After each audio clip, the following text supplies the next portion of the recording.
Welcome and thank you for being here again. This public program titled Painting After Representation is organized in conjunction with the exhibition Prussian Blue Memory and Representation, Jishai Jusidman, currently on view at the American Society Art Gallery downstairs until March 2024.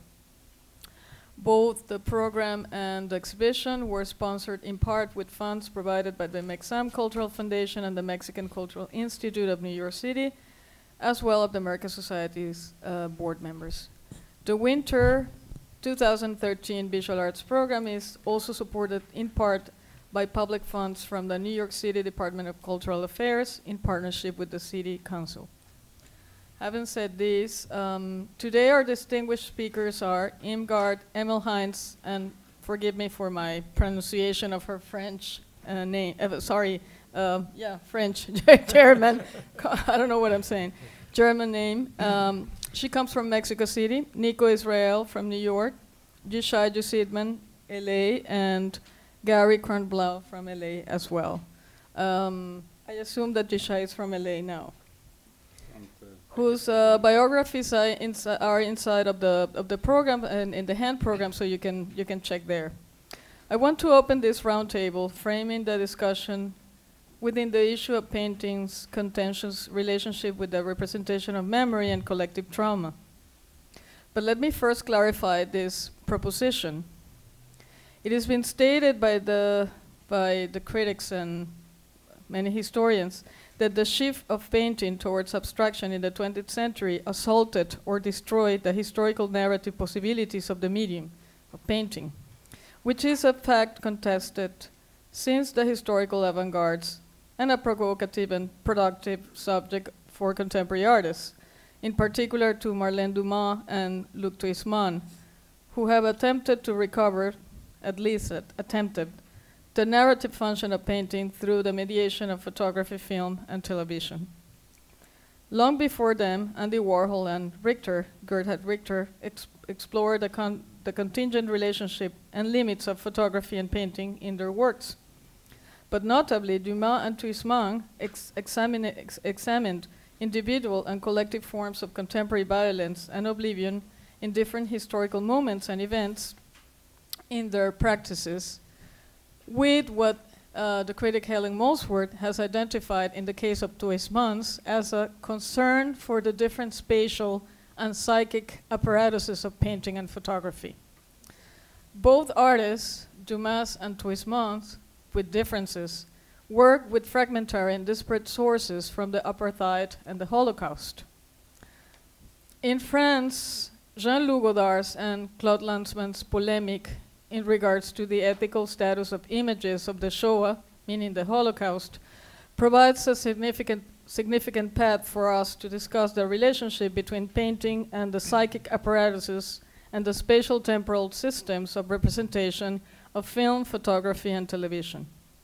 This fundamental polemic resonated in Prussian Blue in its attempt to represent and to bring a genocide to the present through a pigment. Problematically, the so-called forces of the market vis-a-vis the complicit role of painting in the commodification of art also complicate the ethical issue and discussion of the recovery of the narrative function of painting to convey the atrocities of an era often projected by the bureaucratic logic of the banality of evil, as Hannah Arendt stated a long time ago. But then again, why to go back to painting? Why to insist on painting when it has been killed or declared dead by many people many times for many years? Is the motivation to resurrect painting to achieve an understanding of our bulimia of images, our political indifference, or our depoliticized engagement with the pain of the others? Is it possible through an anachronistic medium? Is memory inextricably linked to the narrative function of painting? All of these questions are going to be addressed by the speakers of this panel. Thank you very much. Let's start with Gary Kornblau, and the second speaker will be Gardy Emmelheinz. The third speaker, Nico Israel, and the last speaker will be our artist, Jishai Jusidman.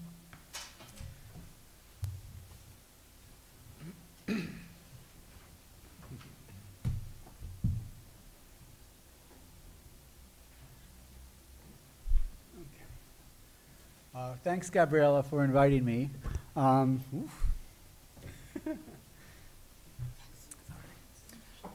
Before I came on stage tonight, I got advice from the two people here who know me best. My boyfriend said, "Gary, just don't be boring." And my mom just was worried. Don't offend everybody. Oi. So here goes. Summer 1939, just before Germany invades Poland. Adolf Hitler was busy with plans to transform his adopted hometown of Linz, Austria, into an art capital. An enormous Führer Museum would house artistic treasures to be compiled from his future conquests. The art gallery would be over 500 feet long, the central building in a huge complex that would also include a library, an opera house, grand boulevards, and parade grounds. You might think, like I used to think, that Hitler was compensating for his failure as a youth to gain admission to Vienna's Academy of Fine Arts, and his failures as a commercial success as an artist, which was his first career ambition, to be a painter. But Hitler, I've come to realize, believed in the virtues of art and surrounded himself with artists. His architect, Albert Speer, designed buildings that would shrink the individual to nothing, as he put it. That's the best and most honest explanation of a Gesamtkunstwerk that I've ever heard. The Reichsminister of Propaganda, Joseph Goebbels, completed a doctoral dissertation on 19th century romantic drama and published a novel. In 1941, when you might think other things would be more important, Goebbels called upon writers from throughout the Reich to join him at a literary celebration known as the Weimar Convention of Poets. To me, this is all mind-boggling, and it's just a glimmering of an often acknowledged but rarely understood fact. Nazism arose in one of the most artistically inclined civilizations in history. The Nazis were of a generation who considered aesthetic concerns to be of the utmost importance to life. The cultural soil out of which their power grew was steeped in aesthetic desire.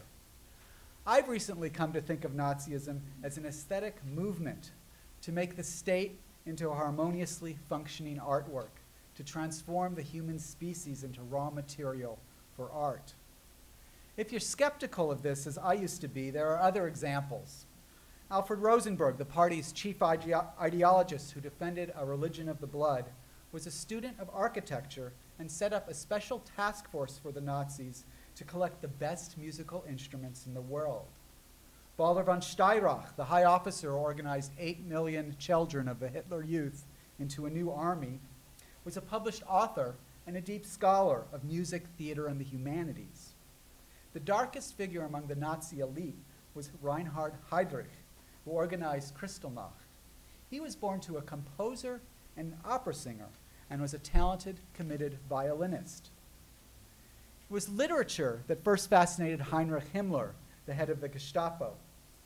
Himmler was preoccupied with design, obsessing over the minutest details of Nazi uniforms, changing the famous brown shirts to black.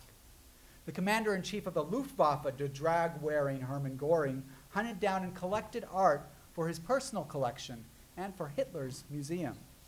The art was hid deep in salt mines to maintain proper humidity and ensure survival through the Allied bombings that were to come. These evil men were cultivated art connoisseurs. How's this possible, I ask myself?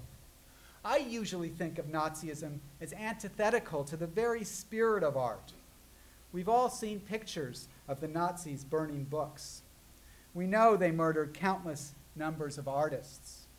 In 1937, they famously mounted the Entartete Kunst, the blockbuster degenerate art exhibition, which was an elaborate display meant to denigrate modern and experimental art to a mass public. But the Nazis didn't apply this nomenclature to all art. Just days before Entartete Kunst opened, they mounted what was in their eyes the more important Große Deutsche Kunstausstellung, Great German Art Exhibition. It was a showcase they intended to repeat annually into a new millennium, and did so until 1944. Great German art embodied an idealistic condition to which Nazi culture would continually aspire. Far from degenerate, the Nazis understood art as fundamentally virtuous. It was, in their opinion, being made degenerate by others, the Jews, the intellectuals, the scientists, and the academics. This, they believed, must be stopped, and they went to unimaginable extremes to do so. Certainly unimaginable to us, who do not live in an art culture. We live in a business culture founded primarily by immigrants who came here to gain wealth, avoid persecution, or by force. Americans do not like art for the most part because art traditionally functions to bind identities together, which the Nazis understood all too well.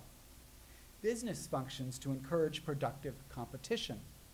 For us, like it or not, art is a sporting event, and quite a fun one for the elite. Nazi art wasn't meant for the elite. It was for das deutsche Volk, the German people. The Nazis created a master plan for over 1,200 Thingstätte throughout the Reich. These were outdoor amphitheaters designed for drama, music, and folk art festivals. Their rugged settings incorporated boulders, trees, and streams, often with mythic mountaintops looming overhead. It was a government-sponsored greening of the urban environment that would make today's environmentalists blush. The Nazis adopted an aesthetic ideal of humanity as rooted in nature. Theirs is a salt-of-the-earth conception of art and civilization that still rings true for many of us today. Eugenics, the terrifying theory of genetically improving the species, flowed naturally from the Nazis' hyper-aesthetic vision. It was their stated means to purify human beings, clarify the constitution of the races, harmonize culture, bring life into balance and proportion. Think about those words: purity, clarity, harmony, balance, proportion, health and beauty. These are aesthetic terms. They are not how ordinary business people or politicians speak about the world. They are how artists speak about the world. But the Nazis' destructive aesthetics stand as a warning to those of us who flippantly accept the platitude that good art has a virtuous intent. Once we judge art solely by moral and political import, art becomes a pawn in a game larger and more dangerous than it's equipped to deal with. We in the arts nowadays tend to praise the impure, the discordant, the unbalanced, the grotesque, and the ambiguous, the very art the Nazis deemed degenerate. We damn their idealized art as naive and unsophisticated. But our blind adherence to such mannerisms is the flip side of the Nazi coin. Simply reversing the Nazis' credo repeats their aesthetic designs. A scary thought indeed. Dayenu, enough already. If you're like me, thinking about Nazism and art makes you uncomfortable. That's because recognizing the aesthetic underpinnings of the Nazi movement belies so many of our current conceptions of art, painting, and representation. Witness how laden with anxiety is any discussion surrounding the representation of the Holocaust. On the one hand, following filmmakers like Claude Lanzmann, we may all have the impulse to believe that the Holocaust can't be represented because it was so traumatic beyond conceptualization. Lanzmann claims that any attempt to ask the why of the Holocaust is immoral, even obscene. His 9.5-hour documentary, Shoah, included only first-hand testimony of survivors with no historical footage. He called it a, quote, fiction of the real, which suggests that the objective reality of the Holocaust remains off limits to artists. On the other hand, consider Jean-Luc Godard's mantra, quote, all that is real can be filmed. Only what has been filmed is and remains fully real. The conclusion to draw here is that our failure to examine the Holocaust through ongoing representations denies it actual reality. This is typical French bombast, but the upshot is clear. Godard gives voice to our impulse to believe that the Holocaust must be represented, if only to never forget. Either the atrocities of the Holocaust can't be represented, or they must be represented. Which is it? Both claims consider the question of representation to be primarily a moral one.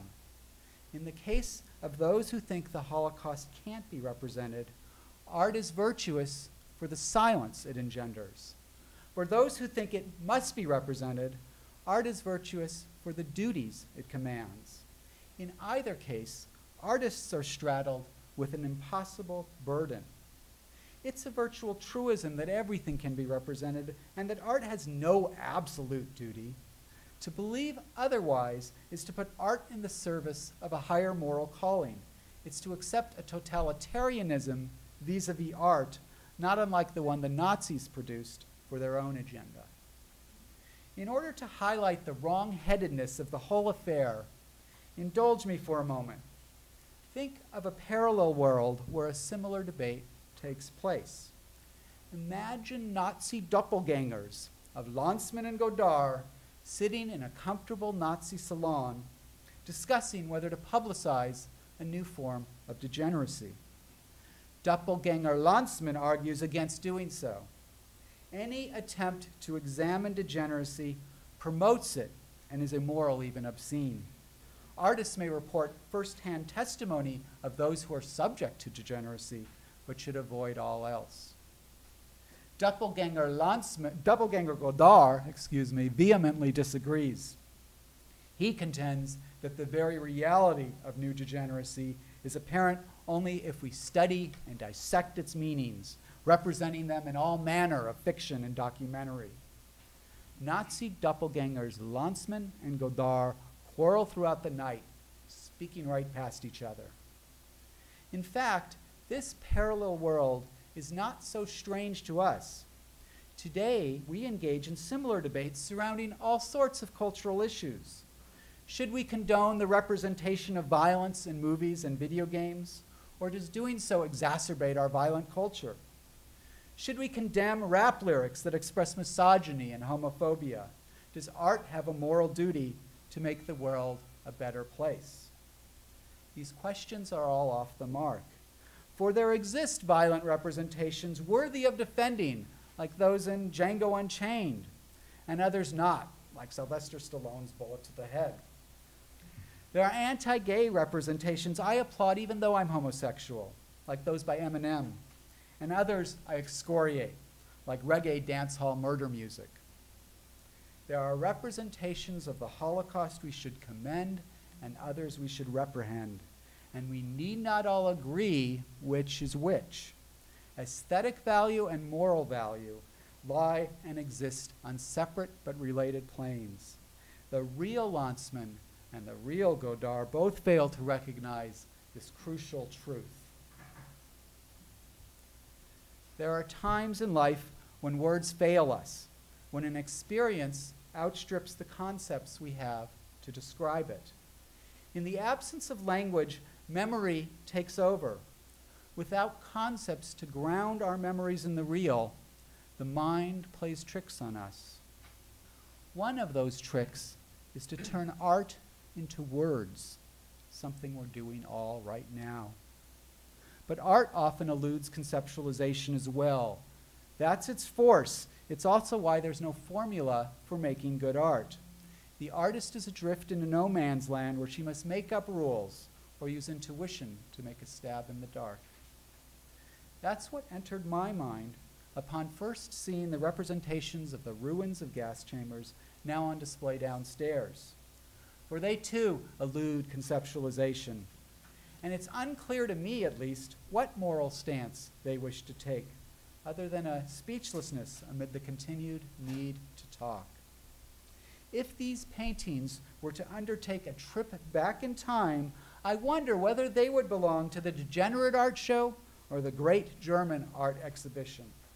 What would the Nazis think of a painting like Haus der Kunst, which is the very edifice they built in Munich to promulgate great German art? It's a popular Kunsthalle today. If you look at the artist's original photograph, you'll notice that he removed the art from his rendering. Is he commenting on the bankruptcy of contemporary art? Or is he reminding us of the gallery's original design as a showplace for pure, idealized representations? The Nazis would see this art as degenerate because the artist is Jewish. I propose that its place in the history of representation is more complex. Pay attention to the experiences the paintings elicit. The images appear to dissolve into the Prussian blue mist of Zyklon B gas and the flesh color of bodies turned to dust, ash, and smoke. If these paintings represent the horrors of the Holocaust, it's precisely because of what's not depicted in them. If anything, they represent emptiness itself. The moral emptiness of the Holocaust, of course, but also the emptiness of our fleeting memory and the pictorial emptiness of contemporary art.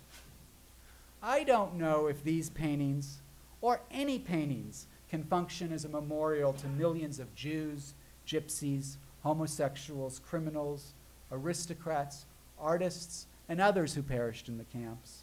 But they strike me as a silent scream in response to the hyper-aesthetic vision of an evil culture.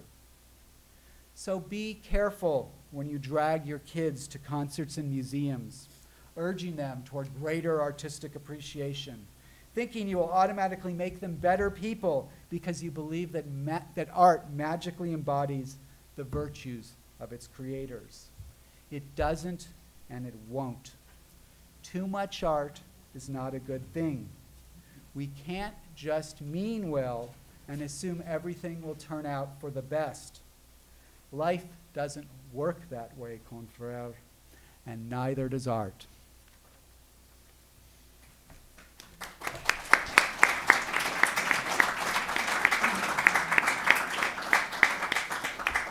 Thanks.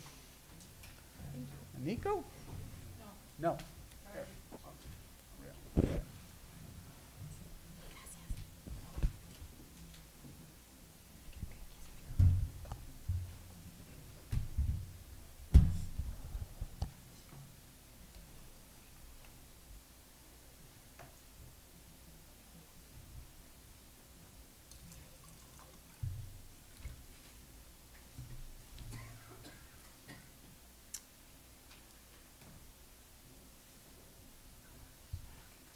According to many, the 20th century was the era of the witness.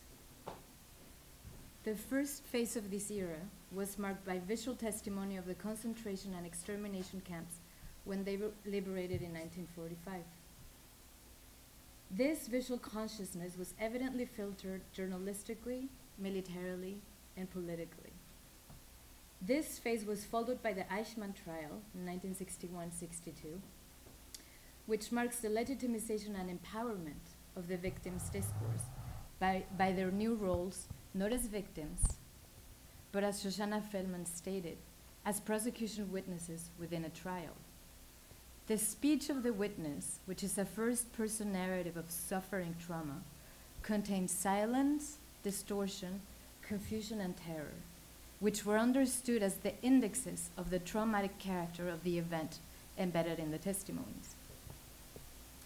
The narrative and the emotional force of the testimonials conceived the Eichmann trial as a historical and political pedagogical vehicle to reach the hearts of men with the injunction never to forget, so as never to let it happen again. An ethics and politics of testimony could define the cultural sensibility of the 20th century.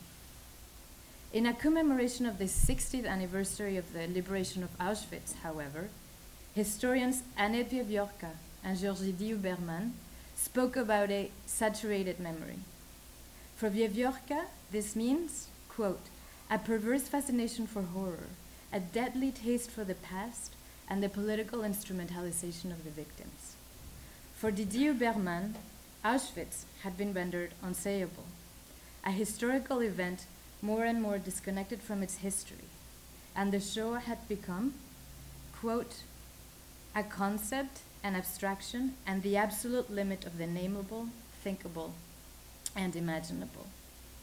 In spite of the existence and legibility of documentary and spoken testimony, the saturation of memory has to do with a crisis of legibility, prompted by the series of interdictions evoked in my title. When Didier Berman states that Auschwitz had been rendered unimaginable, he is referring, amongst other things, to the polarity and polemic, which Gary just brought up, around the ethics and aesthetics of representability of the Shoah, that was triggered by Godard's Histoire du cinéma, which was released in 1998. In this film, Godard set himself a double task. First, to denounce cinema for not having filmed the extermination camps. And second, by means of the juxtaposition of images from Western visual culture, including documentary images of the camps, to render temporarily visible the horrors of the Shoah.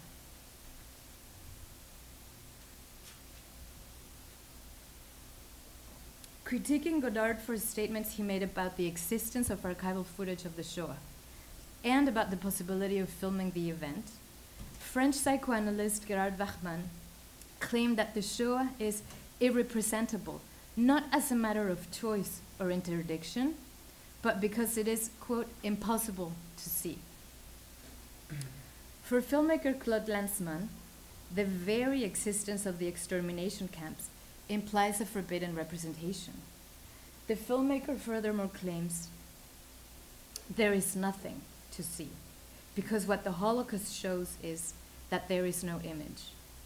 These injunctions mean that the horror of the event, as Gary just mentioned, exceeds any image that would seek to transmit it.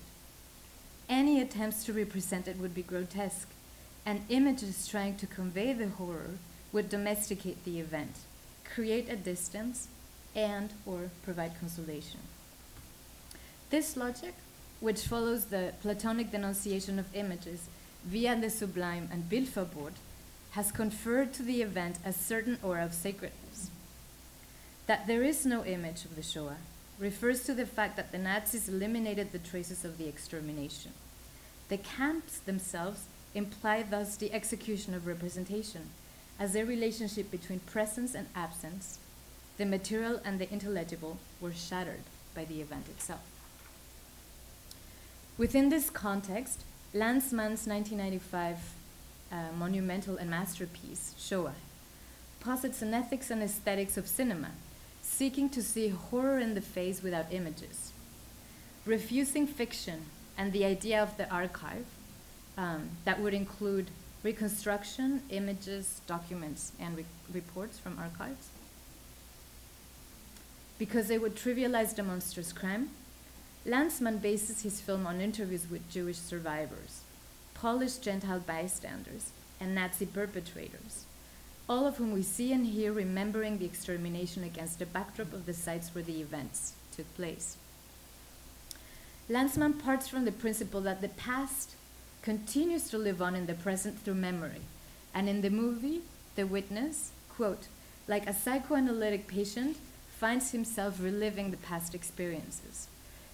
For example, there is a very famous scene of a barber in Tel Aviv where he's made to enact when he was cutting the hair of the people who were gonna go to the gas chambers.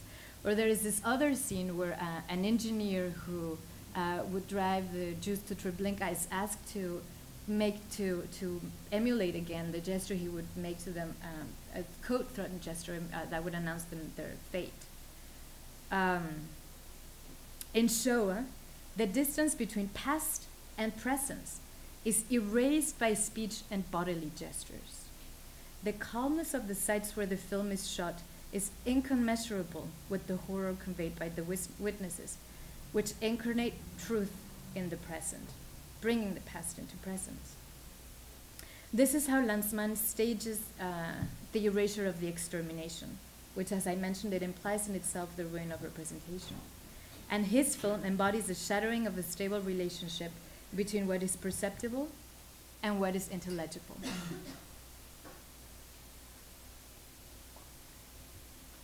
Lanzmann's radical refusal of the visibility of archival and fictive images privileges legibility only in the speech of the survivors. In this sense, he seeks to oppose the silence of horror with absolute pure speech, underlining speech's opacity and thus the vagueness of what it makes visible. Jean-Luc Godard declared about Lanzmann's film, "Ça n'a rien montré," it showed nothing at all. This declaration launched a polarity and a polemic around the legibility of images of the extermination. If, for Lanzmann, no image is capable of telling the story, and this is why he filmed the speech of the witness, for Godard, quote, "All images tell us about the Shoah, and this is why he tirelessly revisits our visual culture." From Godard's point of view, the legibility of the Shoah can be articulated into a concrete, imminent, and singular visibility that is not about seeing, but about knowing. Images can be rendered legible through montage, seeking a point of view and the proper distance. Also by being brought into a dialectic in Walter Benjamin's sense. For Godard also, there is no image. There are only images and relationships amongst images. The further apart the relationships, the more just and strong is the image. Bringing together images, sounds, and texts by juxtaposing or superimposing them, Godard makes both an invitation and a restraint to compare them. According to this logic of montage, two photographs of the same era can show different historical moments. Godard has returned many times in his films and texts to the confrontation of these photographs of deportees with the captions, in the voiceover or embedded as text, Jew and Muslim. As we all know, the Musulman, in the context of the concentration camps, is the living dead that embodies radical otherness. The goal of the concentration camps was precisely to produce this figure, a witness who cannot bear witness, a threshold figure between the human and the inhuman. The Musulman is also the figure of an irrevocable juridical and moral status, a being who has died a social death.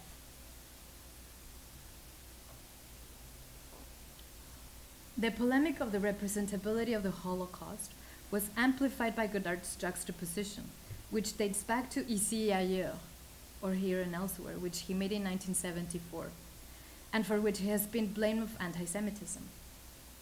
Godard was also accused of making an amalgam, a reduction, and even a provocation, to the point that Israeli filmmaker Eyal Sivan has termed this juxtaposition montage interdit, forbidden montage. Why is it forbidden? The Musulman stands for the radical other, insofar as it is derealized, negated, and phantasmagoric. In this sense, the juxtaposition evokes the idea of Europe and the Jews, and anti-Semitism, as well as Islam and the West, Orientalism and Islamophobia. Both categories embody the theological and political constitutive otherness of Judeo-Christian Europe. Before, the Jew and the Muslim were not opposite paradigms, but it was the most common and racist analogy to make. Jews and Muslims were both expelled from Iberia in 1942. In 1492. Anti-Semitism and Islamophobia, however, persist in Europe and elsewhere, and yet Godard's bringing to a relation of the Jew and the Muslim seems unacceptable and not understandable today. They are not supposed to be brought together. Muslim denotes the Middle East conflict as well, and in Godard's 2004 film, Notre Musique, Our Music, the images of the deportees and their captions appear confronting according to the logic of the shot and reverse shot.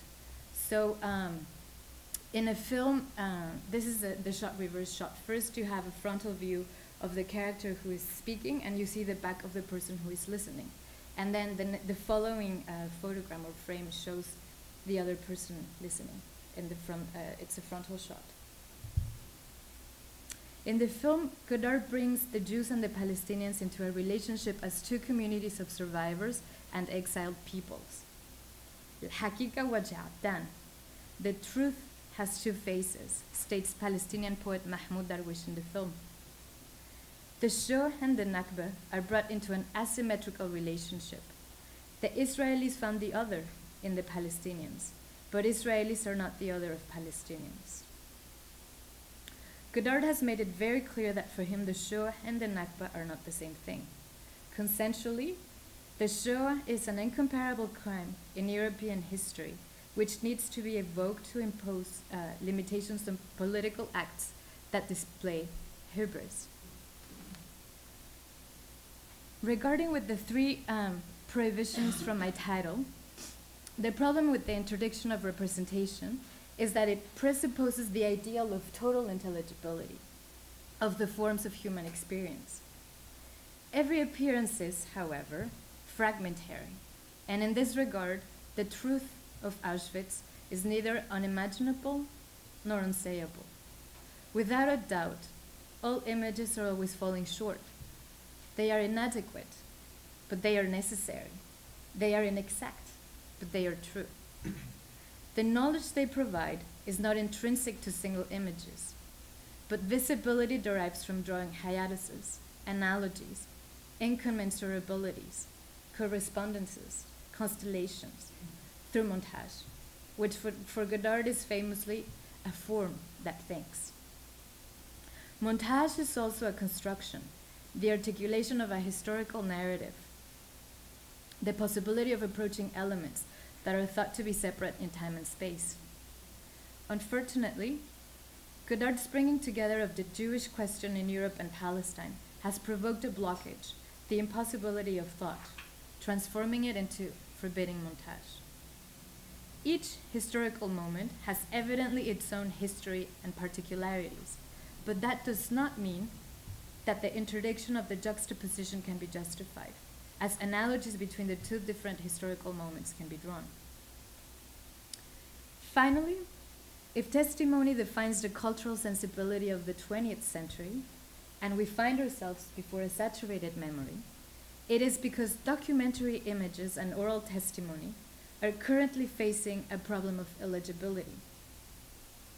According to Israeli theorist Eyal Weizman, the voices of recent victims have been doomed to be indeterminate and fragile, as well as undermined by suspect political subjectivities. A form to compensate for this has been a turn away from a preoccupation with the subjective and linguistic aspects of trauma and memory, towards a concern with information saturated in the material world. Scientists are nowadays called as expert witnesses to interpret and to speak on behalf of things, with the purpose of constructing and understanding juridical facts in human rights violations cases. Unlike the testimony of the victims, scientific evidence pronounced by expert witnesses is more difficult to contest, and thus evidence is made or it speaks for itself. This inaugurates what Weizman has called the era after testimony of forensic aesthetics, and he marks the beginning of forensic aesthetics by the Mengele case, who was we know he was a Nazi who was in Brazil, and they were looking for him, and they found his bones. So the case, they literally made his bones speak to see if it was him, and it was him. This new form of producing evidence about crimes against humanity implies a form of seeing as tautological vision, reassuring vision with a closed certitude or failure. With forensic aesthetics, what you see is what you see. The traces from the irrefutable presence of proof. In this regard, to desaturate memory would imply to give back to archives and to spoken testimony their political value, going beyond the humanitarian and non-governmental ethics of recognition and restitution, opening up toward the possibility of political self-determination. Thank you.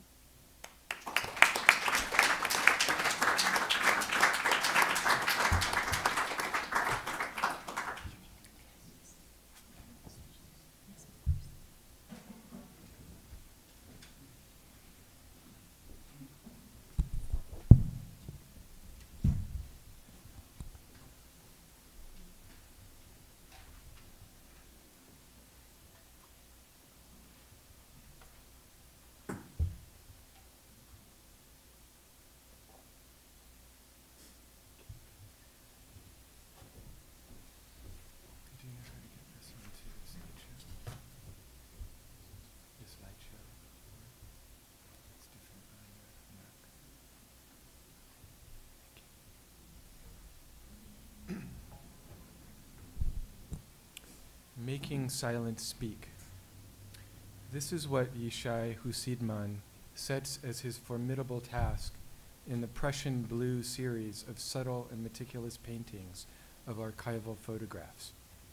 What I want to address in the following 15 minutes or so is whether this is what art after Auschwitz can do, should do, or must do to avoid the twin dangers of forgetting and banalization, while bearing in mind the history of art's inherent, if inadvertent, entwinement with the historical process that led to political concentration and state-sponsored mass killing.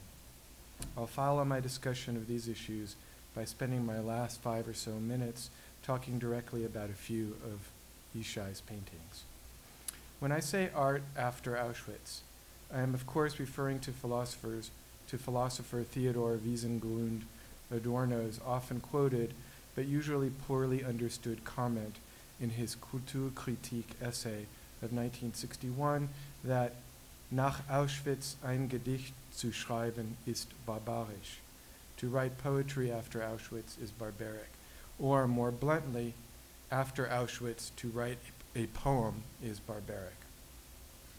Here is the context in which Adorno's claim appears. Cultural criticism, that is, the kind of criticism that proceeds from the premise that culture can stand outside or above the political sphere, finds itself faced with the final stage of the dialectic of culture and barbarism. To write poetry after Auschwitz is barbaric, and this corrodes even the knowledge of why it has become impossible to write poetry today. Absolute reification, which presupposed intellectual progress as one of its elements, is now preparing to absorb the mind entirely. Critical intelligence cannot be equal to this challenge as long as it confines itself to self-satisfied contemplation. To even begin to grasp what Adorno is suggesting in this typically nodded aphorism requires at the very least discerning what Adorno might mean by poetry, by Auschwitz, and by barbaric, all terms that have a nuanced role in Adorno's and his sometimes writing partner Max Horkheimer's thought. To unnuance these terms for a moment, by poetry, or more exactly, ein Gedicht, a poem, Adorno means, or I think he means, lyric poetry that would unmediatedly express an individual poet's emotions, as was the ideal in Romanticism. By Auschwitz, he means the mobilization of the state for the dual purpose of working to death and simply killing off. And by barbarism, Adorno means the antagonistic force which has shadowed the project of enlightenment or modernity or culture since its inception, in the way that the unconscious in the Freudian schema shadows the conscious mind but is prone to erupt under pressure. So when Adorno writes that quote, it is impossible to write poetry today, 1961, he does not mean it is utterly fruitless to try to express oneself, or that one must never attempt to encounter the magnitude of Auschwitz and its various corrosions, but rather that the very premises of the I on which lyric poetry and perhaps we might suggest post-18th century painting were based are becoming obsolete as the reification-absorbed I under siege by an ever more assertive world financial system. Post-Auschwitz, but by no means disconnected from the project that led to Auschwitz. And reification, in simple terms, the German word Verdinglichung, right? Becoming a thing. So that's what the term reification means in this context. It's a term from the Western Marxist tradition. Okay, the knowledge corrosion, anti-self-satisfaction, and ethical imperative that Adorno is identifying is, I think, taken up by the Austro-Hungarian, Romania-born, German-language French poet Paul Celan, born Antschel, both of whose parents perished at the hands of the German National Socialists and their European allies. Ceylon, or Chelan, whose anagrammatized name picks up on the Hebrew word for shadow, does this most seriously not, I think, in the early and now canonized poem Todesfuge, or Death Fugue, with its unbearable black milk of daybreak and its Auschwitz orchestra scraping strings darkly, and its letter home to golden-haired Margareta, later invoked in Anselm Kiefer's grandiose painting of that name. Unfortunately, the slide cut off the script on top, which is Dein goldenes Haar, Margareta, with 2 exclamation points. But in a later poem like Totnauberg, Ceylon's reflection of a visit he paid to the Black Forest so-called chalet of philosopher Martin Heidegger in 1967, to which the philosopher had invited him. I'm going to start out and end in German so you can get a sense of the way the poem sounds in the original. Arnika Augentrost, der Trunk aus dem Brunnen mit dem Sternwürfel drauf, in der Hütte. Written in the book, whose name did it record before mine? In this book, the line about a hope today for a thinker's word to come, in the heart, forest sward, unleveled, orchid and orchid singly, crudeness later while driving, clearly. He who drives us, the man, he who also hears it, the half-trodden tracks through the high moor, feuchtes, viel. This poem opens with an observation of the flora along the road to Heidegger's hut, with its speaker noting the arnica, a salve for wounds, and eyebright, a flower whose name invokes the organ for witnessing. In German, Augentrost signifies I trust. And I think Ceylon, by choosing to name this flower among all the other flowers, is questioning the trustworthiness of one's vision. The speaker records the star shape on the top of the well, which evokes the Star of David, and notes the mundanity of signing a guest book, which, in the poem's line, written in the book, resonates with the requirement for earnest atonement in the Yom Kippur ceremony, and a judging God's choosing to grant the pleader another year by writing his or her name in the book of life. The speaker pauses to mention not orchids, but orchid and orchid, forever separated like tombstones, death markers that in this case never were.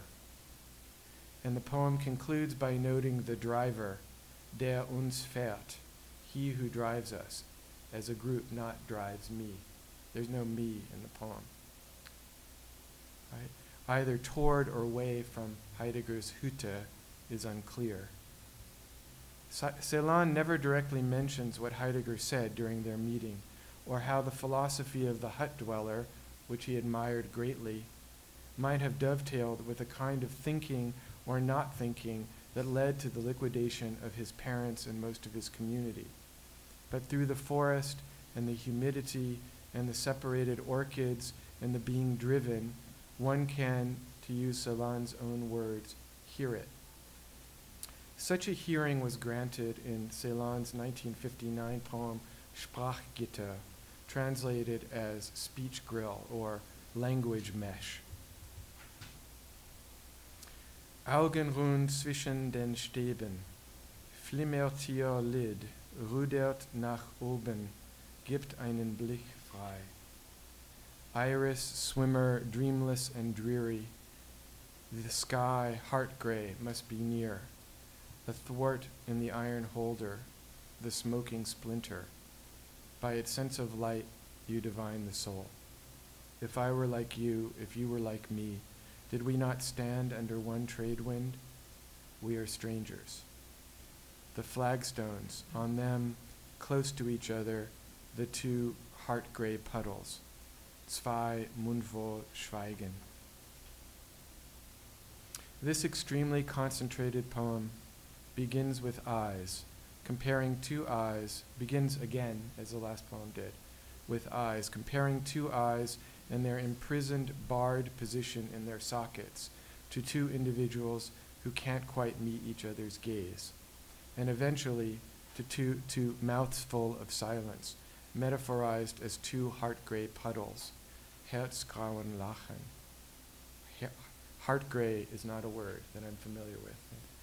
It is about the impossibility of fully bearing witness as well as the impossibility of not witnessing. The smoking splinter, presumably the pupil of the eye, cannot help letting light in the way that language is a mesh that at once imprisons and contains the open air of the outside. Making silence speak is certainly what Claude Lanzmann wants to do in his psychoanalytically and existentially inflected film, Shoah, which I had no idea all three of us were going to end up speaking about, and its prequel, Pourquoi Israël, which Lanzmann has often noted is not a question, right? So it's not why Israel, it's why Israel, right? I spent about, this is one momentary confession, I hope you'll forgive me. I spent about a decade haunted by Lanzmann's film Shoah, which I first saw as a young graduate student and studied with a theorist of trauma and testimony, Shoshana Fellman. So I appreciate Lanzmann's achievement, but I've come to see Lanzmann's focus on survivors and perpetrators and bystanders' memory, which he strictly separates in categories, as raising more questions than can be answered by the non-question Pourquoi Israël, which I think is where the film heads, rather like the Holocaust Museum, right? For me, I mean the Holocaust Museum in Washington, D.C. For me, Celan counters Lanzmann's unequivocal answer not so much by making silence speak as by letting silence speak through the impossible grill or mesh that both blocks any clear view of witnessing but allows for light. And as the generation of survivors who were, in many cases, let's not forget, also unwilling participants passes, this approach to silence becomes ever more crucial. It involves a kind of listening that hears what Wallace Stevens called, in a very different context, nothing that is not there and the nothing that is. Over the past decade and a half or so, the problem of witnessing and hearing nothing has been addressed most forcefully by the Italian philosopher Giorgio Agamben, perhaps the most brilliant inheritor of the task set by Walter Benjamin, himself also indirectly a victim of National Socialism and, like Celan and Primo Levi, a suicide. In his 3-volume work, Homo Sacer, about the sacred man who cannot be sacrificed but may be killed, Agamben shows how the problem of sovereignty, which is to say political power, depends on the state of emergency or exception.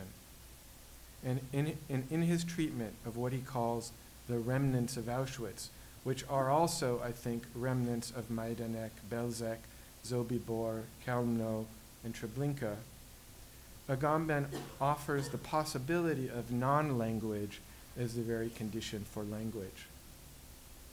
For Agamben, as for Adorno, the Nazis' assumption of power and their subsequent denationalization, concentration, and eventual killing of European Jews are not an exception but a rule within modernity. In Remnants of Auschwitz, Agamben counters the residual aestheticism that he perceives in the then ascendant field of trauma studies by basing his ethics not on the survivors of camps, but on the figure Levi identifies in his work, If This Is a Man, problematically titled in English, Survival in Auschwitz. This is, as we've just heard, the so-called Musulman.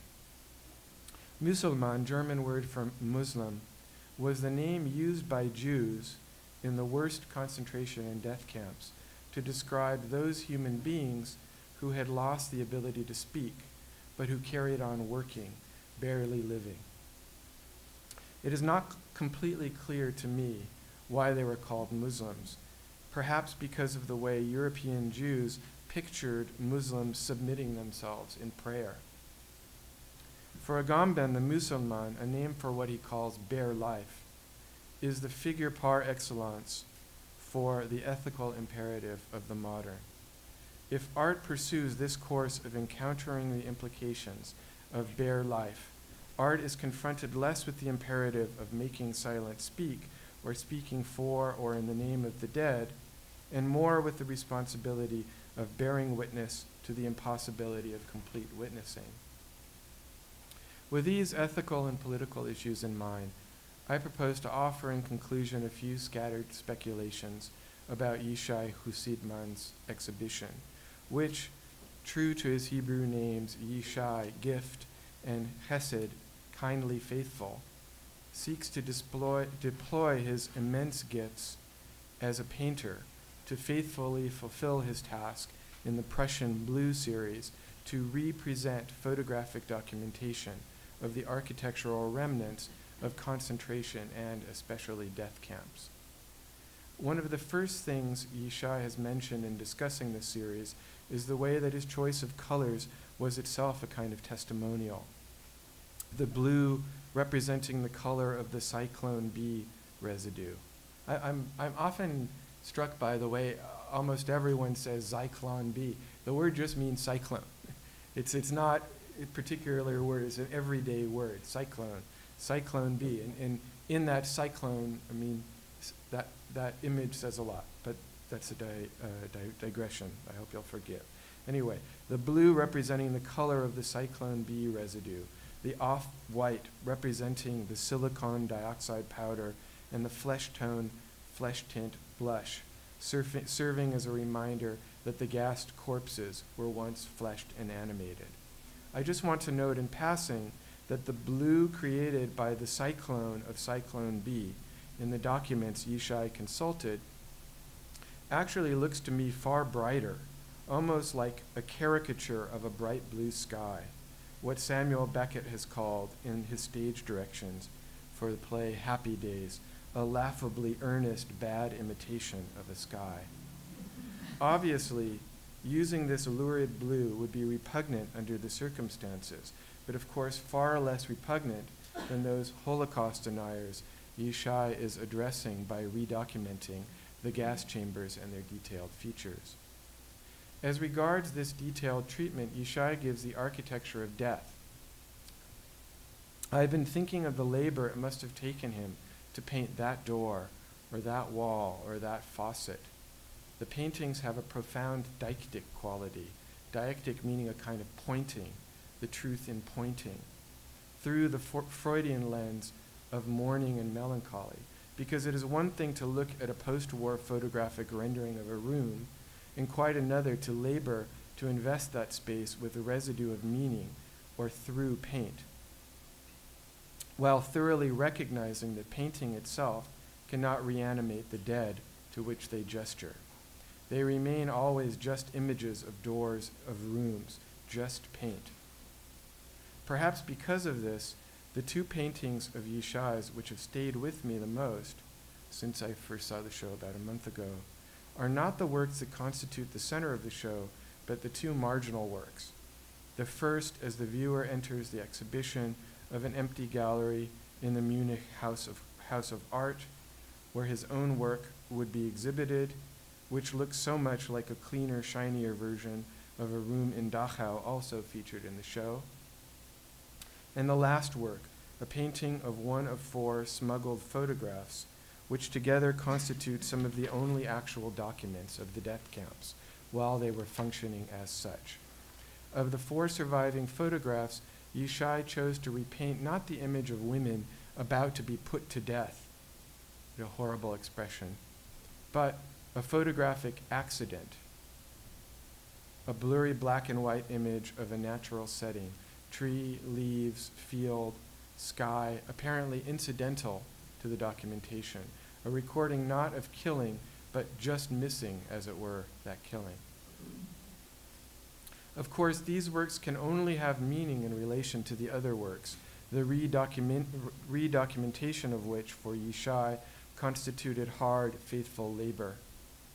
I have asked myself whether my preference for these marginal works bears with it a trace of what in German is called the Bildesverbot, the Torah's ban on graven images that still inflects many discussions of the Holocaust, including perhaps Adorno's, in which the profoundly profane and profoundly human, all too human mass killings are converted into idioms of religious sacrifice.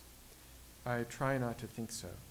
I think it is rather that the first and the last works one encounters in the exhibition bear witness so forcefully, on the one hand, to art's own seemingly perpetual death tango with domination, or what Adorno succinctly calls barbarism, and on the other, to the persistence of the implications of that state-sponsored mass killing in our everyday life, still to which we normally respond only with what Celan calls mouthful of silence. Thank you.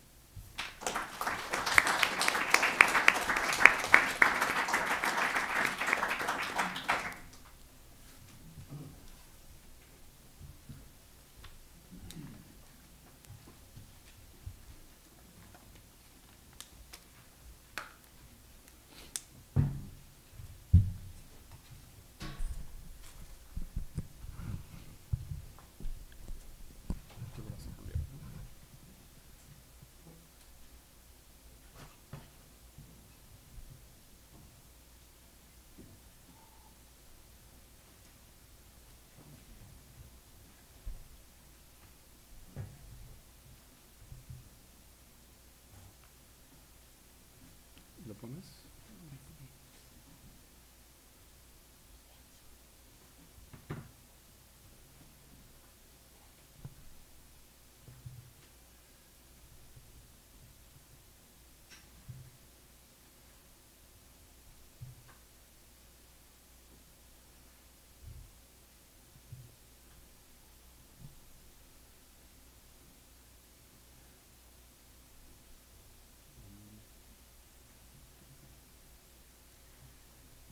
Okay, this piece developed initially as a letter I started writing to Gabriela as I was coming back from my trip to Germany and Poland.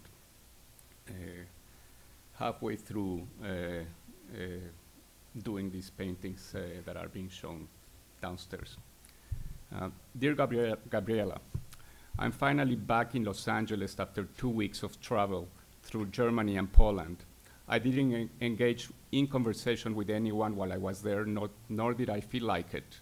Still, and as expected, my visit to the labor and extermination camps was of personal significance, aside from the fact that my artwork is addressing the subject for the time being. You and I are aware that the Holocaust narrative is recognized pretty much by everyone, just as the grief derived from its memory is shared to a greater or lesser degree by all. Still, while the story of the Holocaust has become familiar, it will always remain a challenge to seriously ponder the genocide's material facts and their moral ramifications. For some of us, such considerations at times lead to a maze of crude horror, rage, disgust, disdain, desolation, and shame. But our instinct for self-preservation won't allow us to become trapped in paroxysms, and we resort to every possible means deployed since the war, specifically for the purpose of facilitating emotional sublimation. Take, for instance, the burden of shame that was widely shared when the first images of the camps began circulating, and think of how this shame was eventually underwritten into the drive to overcome assorted racisms, as well as the slightest pretense of nationalistic supremacy. Thanks to these efforts, a slow but steady social progress has taken hold since the 60s. Or take rage and desolation and witness how these emotions are tamed by the homogenizing etiquette that frames the commemorative legacy of the Holocaust. And when it comes to our ability to confront and digest the horror, pasteurized melodramas such as Schindler's List and The Pianist have allowed us to engage with the Holocaust while relaxing in our reclining seats at the multiplex. While social activism, institutionalization, and mediatization assist us in taming our emotions vis-a-vis the Holocaust, I fear our repeated success in sublimating these emotions has now paved the way to self-complacency. A disturbing ease with the Holocaust is behind the comedic provocations of Mel Brooks, Roberto Benigni, and Quentin Tarantino. If these pranksters should worry us, Gabriela, it's because when Hollywood embraces something that is considered hardcore, as it's been the case with violence, sex, and contemporary art sometimes, you and I have witnessed what becomes of it. Hardcore soon turns into softcore, and softcore eventually becomes plain silly. The Holocaust is evidently not immune to such transmutations in the public imagination. Look around and see how today's proud and aloof youth no longer fathoms the Nazis' bestiality, the petty opportunism of their collaborators, even the resignation of so many of their victims. Our own children will tell us that the Holocaust was a nightmare that no longer belongs in the world we live in. And they fully trust that our post-historical lucidity will protect this world from ever repeating the wickedness concocted in the past. One might read into such optimism the benevolence of a self-improved human species. However, the same conviction also defies the irrefutable evidence that the soil that nurtured the exemplary humanism of Kant, Beethoven, Rilke, Thomas Mann was the same soil that nurtured the mundane anti-Semitism which grew into the most brutal and cold-blooded slaughter humankind could have devised. If anything, I believe the inclination to fade the Holocaust away in the dense fog of the past once again emphasizes the animal over the rational in our species. Gabriela, one will need to reach and hold on to whatever remains solid and tangible in order to prevent the perception of the Holocaust from being sublimated into inconsequence. Allow me to put my 2 cents in the matter now that my trip to Poland and Germany brought about the following thoughts.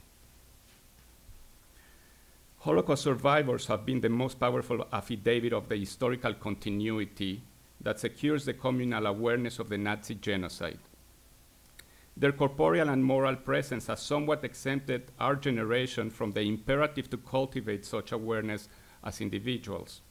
Still, this comfortable license is only temporary insofar as the passing of the last of the survivors is imminent.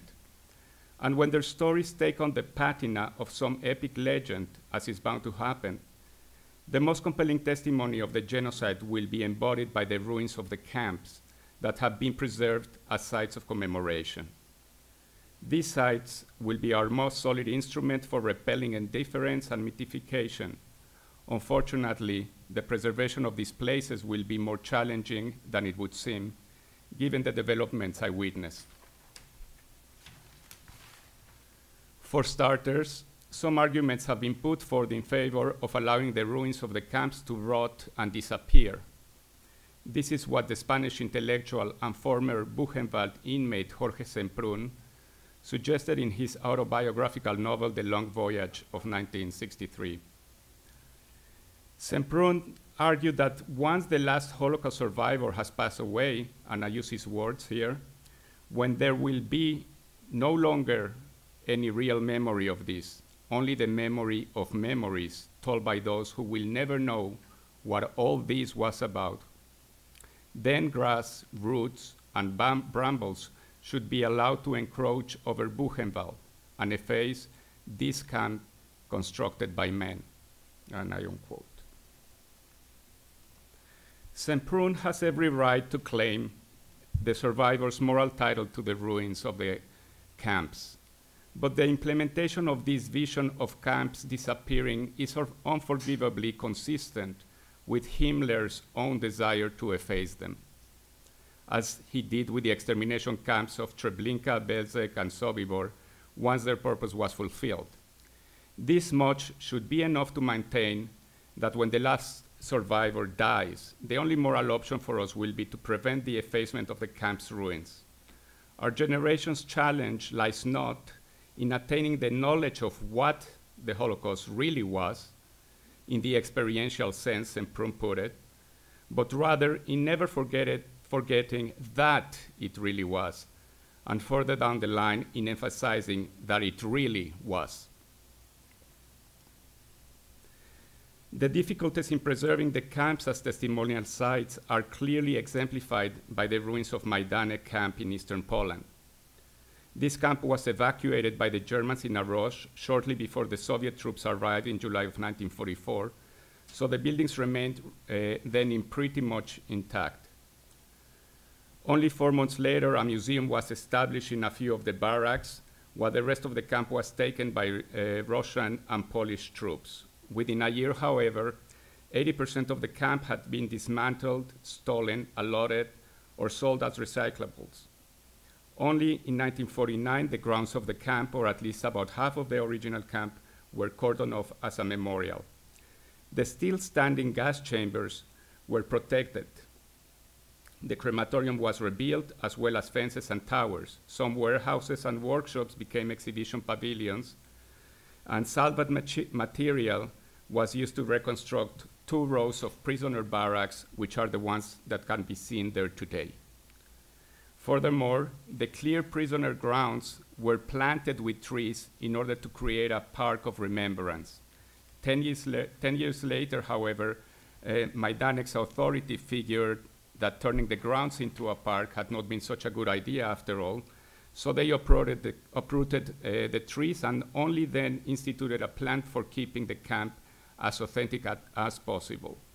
In 1969, a large brutalist sculptural monument, a memorial dome for a mound of ashes, and a visitor's reception building were added just outside the perimeter of the camp.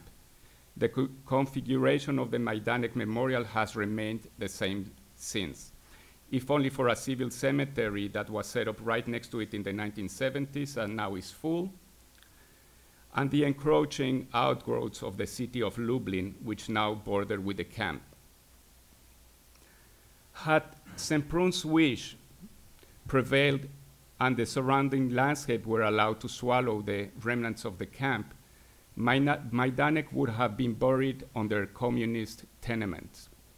Instead, the memorial grounds evolved through the years in response to conflicting perceptions of how the camps need to be presented and maintained.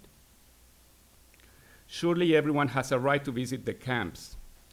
These sites have become must-see destinations, and in the past decade, they have been morphing in response to the crowds of visitors that must be accommodated one way or another.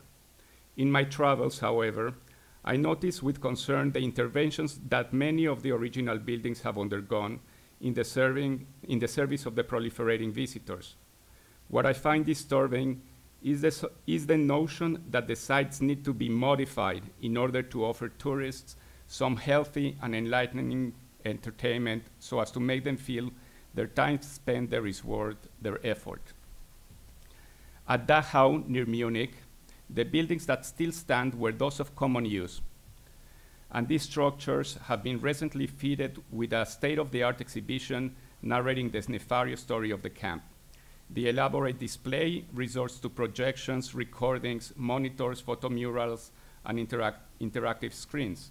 There is even a dedicated theater for an ongoing screenings of a 20-minute film.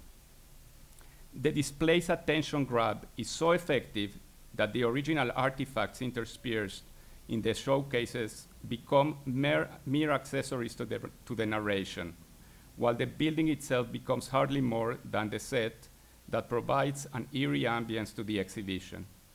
The designers of this encompassing museographic arrangement aim at teaching the visitor a valuable lesson in history, but this was done at the expense of upholding the testimonial integrity of the place. I believe the cost of dispensing such knowledge at Dachau didn't have to be so steep, since didactic and testimonial interests could have been safeguarded had the exhibition been housed at some newly built facility adjacent to the camp, just as a museum label is placed adjacent to a painting. Be that as it may, the integrity of the site had already been compromised decades ago with the insertion in 1968 of a sculptural monument that took over the central courtyard. The imposition by decree of this monument was meant to mark the eradication of evil that took place there.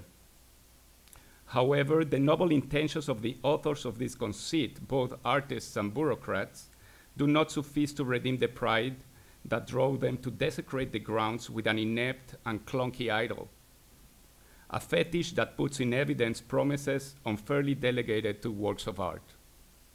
At the end of the day, the artistic and didactic interventions at Dachau end up diluting the force of our encounter with its ruins.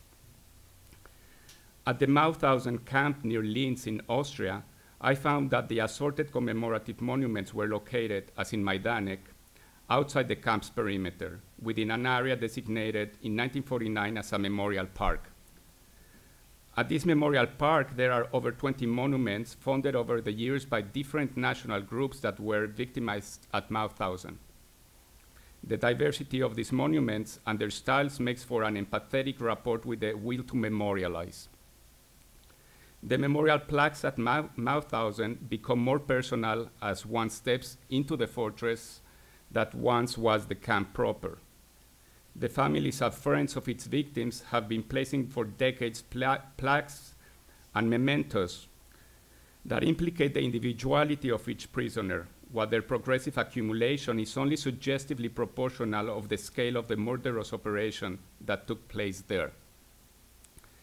Thanks to this fractured and compartmentalized memorializing, we are better able to consider the weight of the tragedy. Regrettably, though, I also found that Mauthausen's current administrators are in the process of retrofitting its original buildings to introduce updated didactic exhibitions such as those at Dachau, despite the fact that there is a newly built visitor center nearby that could have hosted the new exhibits. The idea of adapting the camp's original buildings for educational purposes goes back to the example initially established at Auschwitz, which is nowadays the biggest tourist attraction in Poland with over 1.5 million visitors yearly. The guided walk through Auschwitz I is an exercise in obligatory decorum with some unfortunate flashes of expediency, artifice, and even flat-out impertinence. This peculiar model becomes evident as soon as one steps from the parking area into the visitors' reception building, which is actually the original administration building of the concentration camp, and has been reconditioned to receive the mass of visitors, hand them audio guides, and divide them into groups, as well as for buying a snack or a full lunch before starting the tour of the grounds. Odd as this is, one should bear in mind that the post-war redeployment of Auschwitz buildings was not the product of a master plan, as was the case in Dachau, but an evolving transformation that responded to the particular political circumstances of the times. Auschwitz I was built entirely out of brick and mortar. Unlike most other camps, the ensemble was not dismantled before or after liberation, and today it retains a certain air of maybe a university campus. That is, if we disregard the electrified fences and our awareness of what went on in there. And maybe it was thanks to its unexpectedly sober architecture that the authority that took over the liberated camp considered it sensible to house in a couple of the empty buildings the institute charged with compiling, archiving, and protecting the memory of the Nazi crime. Between 1947 and 1955, as visitors to the infamous site became frequent, 5 more of the empty structures were adapted for exhibitions depicting the living conditions at the camp, incorporating furnishings and artifacts that had been recovered. Even if requests to make emphasis on the massacre of the Jewish people were underplayed at the time, the memorial seems to have retained some sort of sensible balance, given the material complications of the post-war years. The current configuration of these exhibits for present visitors has not changed much. With the Cold War in full steam, in the early 1960s, newer exhibits got ideologically hijacked. Many of the buildings that still remained empty were consigned to different countries in order to set up memorial exhibitions commemorating the specific national populations that were victimized by the Nazis. Politics trumped all other concerns, so most of these spaces were allotted to members of the Soviet bloc, including even one dedicated to the East Germans. And there is yet another one to the Austrians. It should come as no surprise that these exhibits were swiftly dismantled soon after the fall of the USSR. The one pre-perestroika pavilion still open to this day is, indeed, the Austrian, which parades the shameless title, March 11, 1938, Austria, the first victim of National Socialism. Most other national pavilions have been redone in the past decade or so. Out of the 9 national pavilions that operate today at Auschwitz, 5 of them, Slovakia, Hungary, France, Belgium, and Netherlands, are mostly dedicated to the slaughter of their Jewish populations. These exhibitions were mounted between 2002 and 2006 during a sort of museographic arms race, where each country seems to have made every effort to outshine the other's showmanship. As in other Jewish Holocaust and tolerance museums that have proliferated recently, the museographic scripts are now guided by stories of so-called human interest. My apprehension here is less about the content of the scripts and more about the bizarre environments created by their ambitious but misguided designers and their politician overseers. Consider, for instance, the Hungarian pavilion, which is heavily invested in turning the case against Hungarian anti-Semitism into something of a surrealist dream, by way of an environment saturated with projections, light effects, and gratuitous scenographical bravado reminiscent of a dystopian science fiction movie set. Or we may consider the French pavilion, which tackles the tragedy of the Jews' deportation in a backdrop of immaculate whiteness, polished cement, and sophisticated lighting design. A post-minimal ambience reminiscent of the fanciest boutiques and galleries of the Rive Droit in Paris. I find myself failing to imagine how good taste could ever be more impudent than here.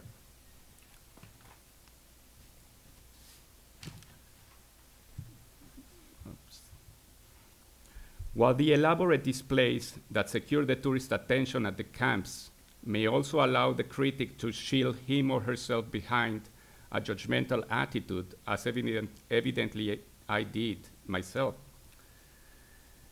when one approaches the grounds of Birkenau, it becomes impossible not to be mesmerized by the expanse of what was the Germans' most murderous production.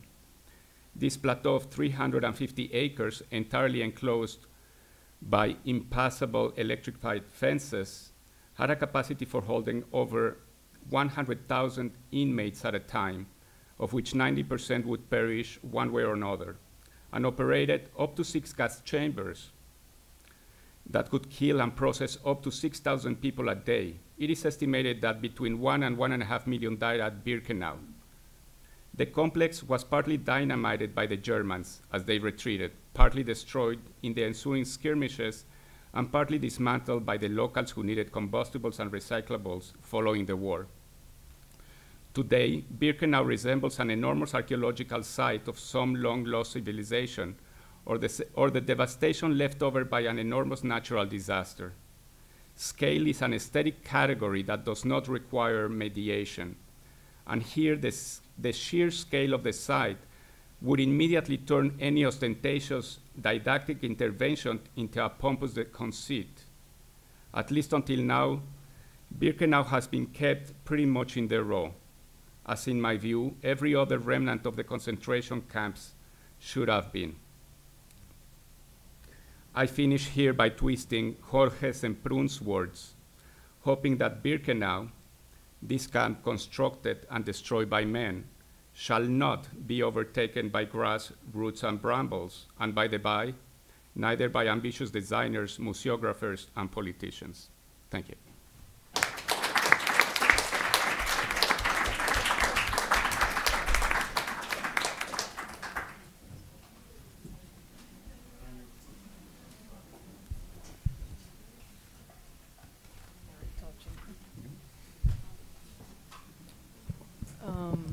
I don't know what.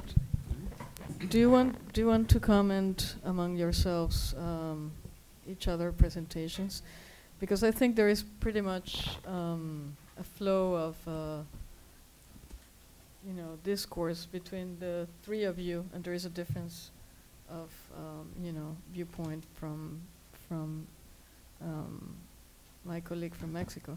So I think it will be interesting to talk a little bit about what do you think about, because we move towards the inevitably towards the Shoah, and we're supposed to talk about painting as well and representation. So I think it will be interesting to discuss, the basically your reaction, Yishai, your reactive, memorialization of, the concentration camps, what represents in our culture, or in an amnesic culture, and what Luc Tuysman did with that, which is a totally different strategy. He doesn't rely on the powers of painting, but more about in the powers of oblivion, and not in the conventions of painting in a way that you trust painting in a more serious, I mean, I don't want to say serious, but more historical manner. Sorry. But I think it's interesting to talk about this, going back to your, because this panel is framed by your practice, but also it's framed by the discussion of what contemporary artists are doing or have done with this, and also materials that are provided by the so-called entertainment industry and other, systems of representation, like photography, film, television, no? Well, I have I'm going to read a line here that I already there. I read to you. I said, Gabriela, one will need to reach and hold on to whatever remains solid and tangible in order to prevent the perception of the Holocaust from being sublimated into inconsequence. In my case, just commenting on my presentation, which, if anything, only has tangentially to do with my paintings, but I believe my reaction to the way the concentration camps are being transformed into tourist attractions is what worries me about precisely the sort of oblivion that is stipulated by Luc Tuysman's curator's interpretation of his work again. Do you think they're curators really, or is that it's that intention of the?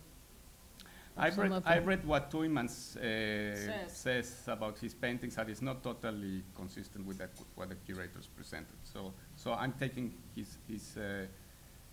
this example more as an example that exists in the public imagination, and not allotting my interpretation of it to not allotting this to Tuysman's intentions, but the same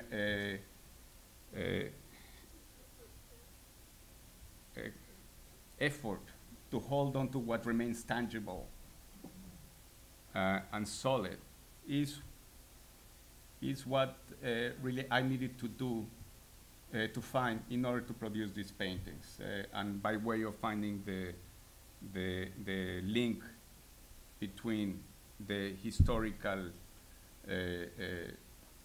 event of the gassings in the traces of Prussian blue in the concentration in the gas chambers, and the possibility of utilizing that same compound in painting is a way of an expression of that anxiety to hold on to whatever remains tangible,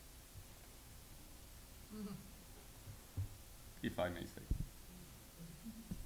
I had just a question for Yishai. I was struck when Nico pointed out how the actual blue in the photographs or the actual Prussian blue was a lot more, in a sense, artificial or brighter than you used in your paintings. That's your point. I'm not sure if that's exactly what he was pointing out, but that struck me as slightly at odds with your saying you want to maintain the reality of in your paintings, and it seems like you took a liberty to do something slightly different because it would have been it wouldn't have looked as real if you had some sort of artificial kind of blue, and it's more real by the liberties you took with the blue. I'm just wondering if you have, that just struck me. Well, Prussian blue is a finicky pigment, and it reacts differently in different media. For some reason, yes, the blue in the walls of the gas chamber is actually a very intense blue, almost like a phthalo blue. When you buy the artist paint, the Prussian blue artist paint, it's not exactly like that. And also the way the pigment reacts with the medium itself, whether it's the oil or in the case of this paint is the acrylic, also affects. I was not, and in fact, I had not traveled. This is not an excuse, but I had not traveled to the camps then, and I was not really concerned really much with mimicking the look, but I was interested in using that compound, which is actually the same compound. Of course, when making a painting, the painter makes all sorts of decisions to make the painting effective. And when you're making this is a technical thing, but when you're making a representational painting and you're trying to create a certain sense of ambience, you turn away from very saturated colors because the saturated colors just remain on the surface, and that's something initially I wanted to avoid. I wanted to create a painting that actually has some sense of an air within it. I was just reminded of, we're speaking of Landsmann, of a class I took with Shoshana Feldman in graduate school more than 20 years ago, and Landsmann visited, and Shoah was not the celebrated film on the Holocaust, the definitive statement that it seems to have become. And I recall asking him in relation to the scene with the barber. I assume that some of you will know the scene I'm talking about. It's pretty much visible in the web. You can find it, fragments in the web, but also downstairs we have in the computer the whole film. So if you are interested, you can go down and just, If you want to stay 9.5 hours. 8 hours to spare, you can. Yeah, 9 right. hours. 9.5, 9 I think. hours. But in any case, the scene traces a survivor of, I believe, Auschwitz named Abraham Bamba. And he had the unbearable responsibility of shaving prisoners' hair before they were ushered into the gas chambers. I remember that. And he filmed Bamba in a hair salon in Tel Aviv, I believe. Not a hair salon, but in a barber shop. And his job was actually to cut women in the camps, was to cut women's hair. And Landsmann decided to have him, as a kind of psychoanalytic exercise, to have him cutting hair while he was talking, to break the sort of staged quality of testimony. And I asked, during the conversation it became clear that Bamba actually was a cutter of women's hair. And I said, well, if he's a cutter of women's hair, why didn't you film him cutting women's hair? He said, it would have been too grotesque. So, and he spoke of what he calls staging the truth. So I mean, I thought that was interesting for a number of reasons, including the representation of gender in Showa. But I didn't mean to say that I thought you should have painted it bright blue, and I didn't mean to say that you were sort of deliberately making it somber because it would have been offensive. But I thought that judging only from the representations that you yourself collected, that it was quite striking that that blue was so ghastly bright. And really evoking the sky that your own work evokes in the one painting that I'm discussing.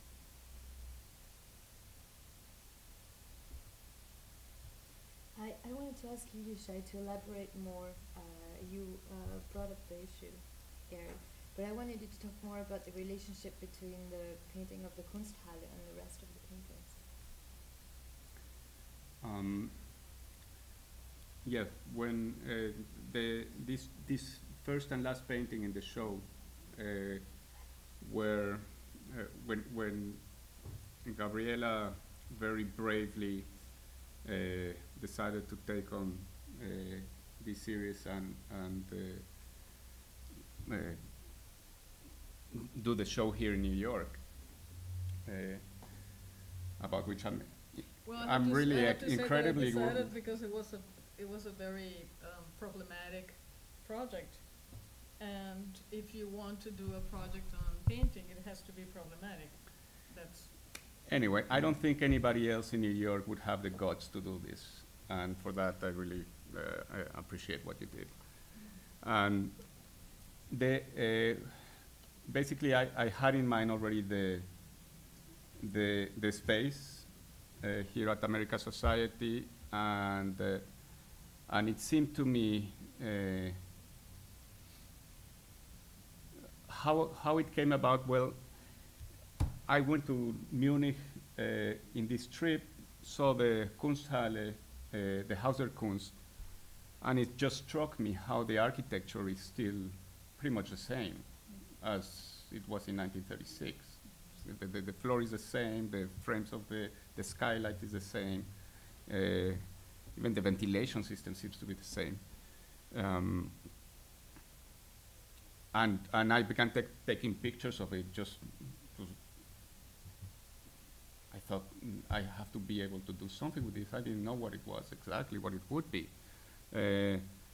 But when I looked again at the material once I was back in Los Angeles, and having come back, I believe I came back again via New York, and seeing the space here at America Society, it just became clear to me that I needed a painting to introduce the series into the gas chambers. And for me it was important that the Kunsthalle, the Hauser Kunst painting, serve as an introduction. It's like a prelude to the series, where for me it's very important that when a viewer comes into the exhibition, sees the Hauser Kunst painting, it is clear that we are talking about art, and we are not talking about just a painter's rapport with the Holocaust.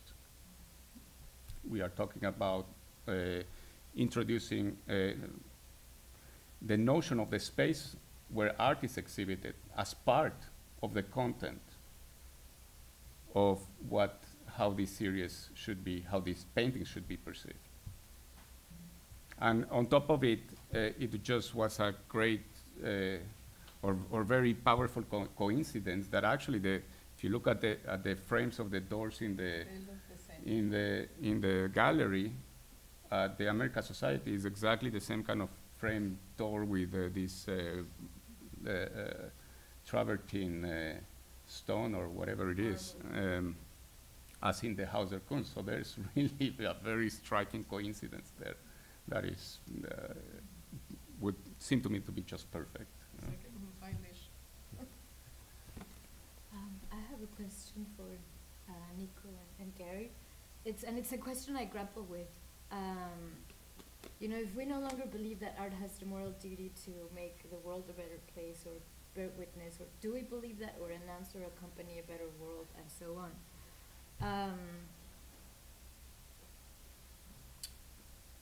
We cannot, I don't know, like, can we turn the representation of the Shoah into a formal problem? Into a Formal, A formal formal problem. prop. A A formal formal problem. problem. Well, I think whenever, I don't know, it's something I grapple with also. I think that one can always critique a representation or a piece of art from a particular political position. And at times, work will reach extreme where you have to bring in moral or political criteria. So if someone were to make the Shoah on representation Shoah into a purely formal experiment, which Yishai could even be accused of doing by some people, then we have to start talking politics. So politics and morality enter in art at some point. What I was trying to get across is it doesn't enter in at the very beginning, nor does it enter in at the very end. Political and moral questions, like in all of life, enter into life and leave life here and again, time and again. And with art as well, when I look at Yishai's work, for example, in the gallery, political and moral questions will enter into my thinking about the work and then recede. And I'm very concerned about people who will put dictums that you have to talk about things from a particular political or moral perspective. You don't have to. The have to is exactly what the Nazis were saying. So I'm sympathetic with your view, or I don't know if it's your view. I would be sympathetic with someone who said that there would be a problem with an artist who made Holocaust representations into purely formal experiments. No, because as Yishai, sorry to interrupt, the example that Israel brought up about Lanzmann, what he said about the choice about having not a woman be cut in the scene, it's a moral choice, not a formal one. Well, But in the end, it's actually, and it's the same a example taste. with the It's- blue, the But blue it, no, treatment no, of the it's a pigment. question when Lanzmann says it would be too grotesque, it's not a moral choice, it's a question of taste. Grotesque is a question of taste. And it would be distasteful. In my case, it's not that it would be distasteful, it's simply, it wouldn't have the effect I'm searching in what I think optically a good painting that works does. But that, again, for me here, if I may risk saying this, the moral consideration is subsumed underneath the formal consideration. It's not the moral that dictates the form, but the form that ends up actually leading you to a moral judgment, if at all. And how that happens is, you know, the moral judgment comes at the very end, saying, what is this experience doing? At the very end, it's not that you have your moral parameters and you start with the, you know, it's like a recipe. You know where you want to end. For me, when I enter into these paintings, as I enter into any painting I make, I know I want to do a good painting and I want to do a powerful painting, but I don't know exactly what technical, optical, practical problems I'm going to encounter, and as I work through it, I will be finding the appropriate solutions. And I will find, questions like Lanzmann's. I will say, no, this is too grotesque, or this is too saccharine, or this is too cold, or this is too personal. you may question, your development of the artwork is dictated by these sort of questions. And at the end, you are presenting a work that's embedded with all these sorts of answers already immersed in it, but at the end, all that becomes irrelevant. All of that becomes irrelevant. What's relevant is what happens at the very end and how you translate that into the aesthetic experience into an ethical or moral or political one, if at all. I would just say one of the reasons that I cited Ceylon at length is because I think that when one looks at poetry, one could see the formal experimentation that was driving his work. And I don't think first of all, I don't think aesthetics is the right word to use in the sense that it draws from the idea of the beautiful or the good from 18th century philosophy or from ancient Greek philosophy. So I think there's an anti-aesthetic dimension in Ceylon's work, and in the work that I was ventriloquizing Adorno through, breaking off lines, really operating against not simply the conventions of poetry, but the conventions of how a line operates, how a word operates.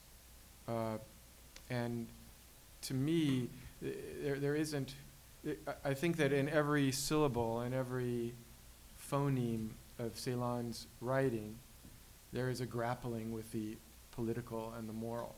So for me, these aren't extricable in the sense that you have the poem and then you have meanings that you can possibly read afterward into them.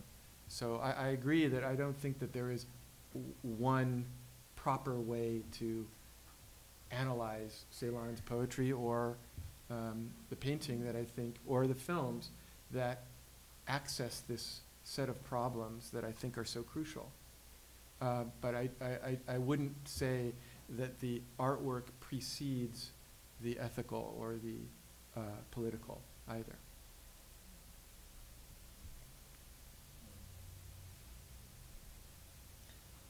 Does anyone want to question from the audience? I think we should open this to the audience. Or do you Is want to there say an audience? something? Did I interrupt you? Do we have an audience? Completely relevant to this.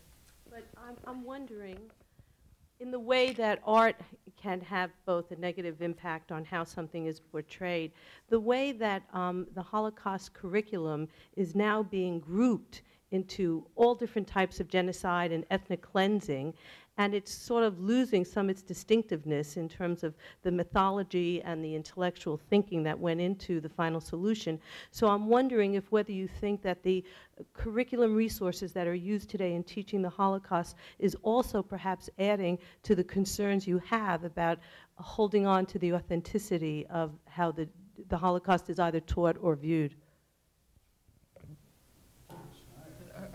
Is this for Deshai?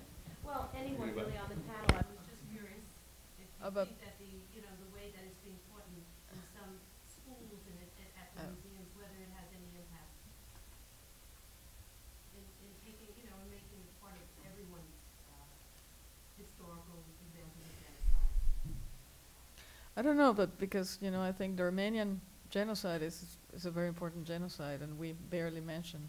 I think genocides are atrocious, and, the Shoah, it's probably,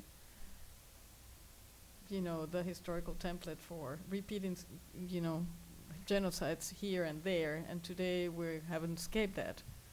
I don't know. I think as a Jew, there's really the Holocaust affected us, and we see the Holocaust from a certain perspective, and I don't think we need to fight for that perspective or justify that perspective or compare it with others. This is something that happens to us. For those people who are not Jewish, it's their prerogative to understand it as a negative paradigm or as just another genocide in the very many genocides that have taken place throughout the history of humankind. Or maybe a pretty bad one, but all of them are very horrible. But for us, this is our story, and I speak here not as somebody who wants to privilege or claim that the Holocaust is the worst thing that ever happened to humankind. It's the worst thing that ever happened to us. But it's true that it's been a template that, you know, for the most horrendous atrocities, and that it's been used as a laboratory. No, what I was going to say is that I know the case in Mexico, we're all aware that that the Holocaust is very much embedded in the collective imaginary, and for example, it has been translated to a movement for peace in Mexico, led by poet Javier Sicilia, and they're using Holocaust rhetoric, and they're demanding restitution, and that the state be responsible, and they want a memorial for the victims of the war from the government against the drug cartels and so on, and they're using the template of the Holocaust to address this, and it's a much more complex problem and a different problem, you know? In a different moment. In a different historical moment. Yeah. Yeah. And zeitgeist. Thank you. More questions? Yes? I was curious how you came to this subject matter and how you see it as fitting in with your practice and the development of your art. Yeah, yes, I responded to this in the previous tour, so those of you who were there, sorry if I have to say that again. Actually, this is something that it's a subject that had been simmering in my mind for a very, very long time. I visited Yad Vashem back in the early 90s when there were two new monuments there. And it was sort of the beginning of this aesthetic of immersion, not just the way monuments and the museum had been articulated up to that point, where you saw the documents, you saw the evidence, and you learned your lesson through history and facts. Here, the monuments began to become sort of like experiential devices, and this becomes very problematic. Yeah, because it's sort of like we all call it like a Disneyification of the memorializing experience. Then I wrote an essay sort of trying to articulate what troubled me about this development. This was in the early 90s, and actually Gary published a version of this essay in Art Issues magazine, which he used to publish in Los Angeles. And then, of course, over the years, there started to be an increased number of Jewish museums, the Holocaust Museum, the Museum of Tolerance, the Jewish Museum in Berlin. All of a sudden, these places starting to sprout everywhere. So it's something that sort of stayed in my mind all the time. I never thought that I would do anything with that in my work. But 3 years ago, I happened to catch Luc Tuymans' retrospective in San Francisco, and I saw these paintings he did in the late 80s, early 90s on the Holocaust, which at the time were very powerful paintings, because nobody had ever addressed these images in the way Tuymans did. But the way Tuymans paints these paintings is by doing them very fuzzy and ambiguous very quickly. almost looks like carelessly. Childlike. And you know, there's something to be said about that as an artist. But what troubled me with those paintings, not less the paintings than a description of the paintings made by the curators, where they explain the paintings as saying, by saying that Luc Tuymans' intention is to show that the Holocaust cannot be represented, and therefore he paints these paintings as paintings that fail to represent. But don't attack the curators. That's part of a narrative of the paintings.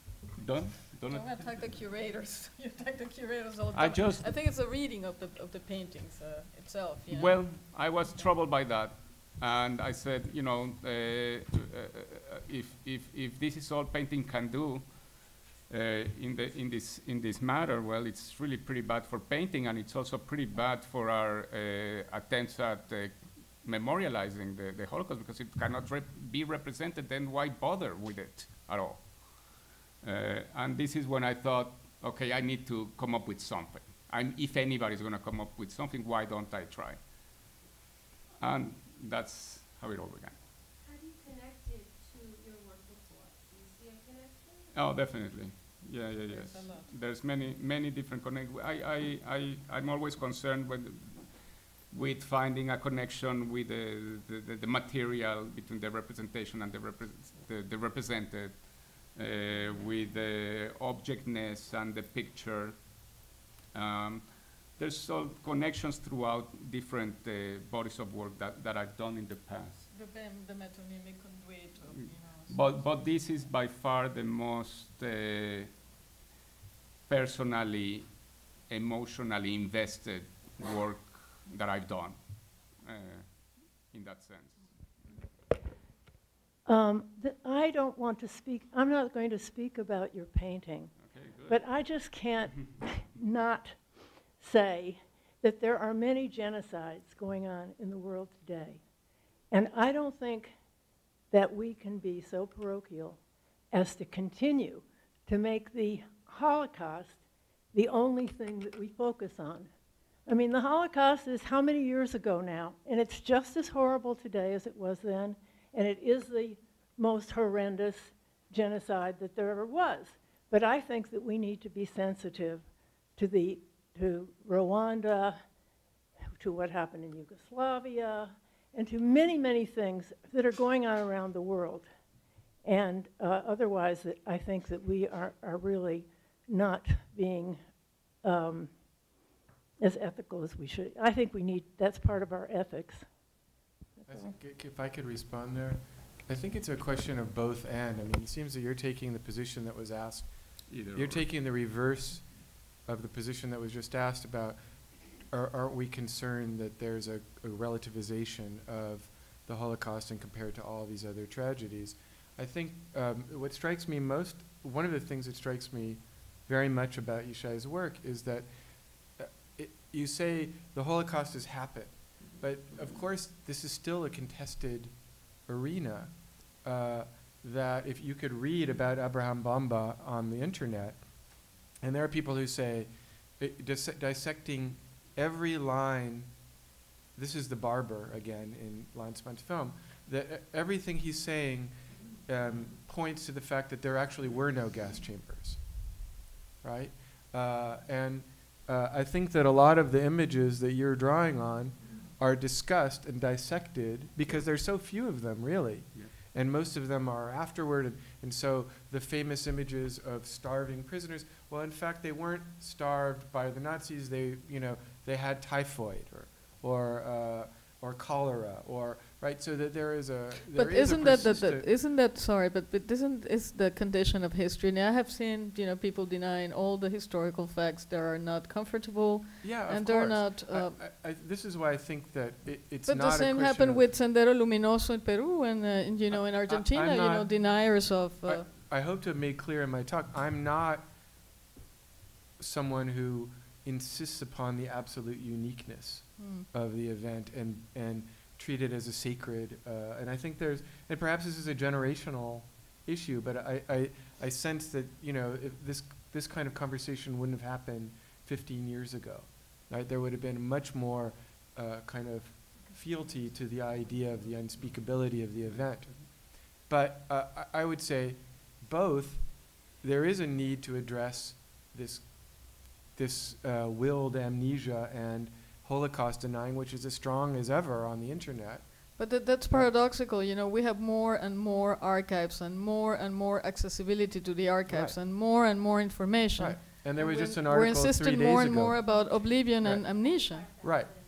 But I think the two things are in a dialectic, which is, And you know, image I and want to try to content. finish my answer, which is just that, of course, what I'm claiming, according to Agamben, is that the problem is not the uniqueness of the Holocaust. It is, or the return of tribalism, but a problem of state formation, of the history of modernity, which is, you know, sounds like a gross abstraction, and I worry about being boring if I move in that direction. But I think it's a much deeper problem than just look at these people killing all those people over there, look at them killing all, and which one is ranked higher, right? It is a persistent problem that goes beyond tribalism, because in the case of many of these genocides, you're mobilizing the advanced techniques of the state. That's what I was trying to make clear in my talk. I want to say also that I agree with you. I sympathize with what you're saying. This is not quite what we're talking about here, I believe. And this is something I cannot stop emphasizing in terms, at least of my work here, is that this work is about, as much as it is about the Holocaust, it's about painting. And this is, for me, painting as being a medium that has been considered irrelevant, obsolete, dead, so on and so forth. Maybe it might be an ideal medium to deal with a subject that is increasingly considered obsolete, irrelevant, passé. It's past 60, 70 years ago, and now we should consider the new things. So that's, in case of my work, I don't think I would be able to deal with ongoing genocide. I would be rather, actually, if I wanted to be involved with that, I would be actually perhaps either going to these places and trying to stop it, or if I'm really concerned about this stuff, I would simply stop painting and get to work in some effective ways of implementation of my beliefs. Well, thank you very much. I have to cut here. I was wanting to hear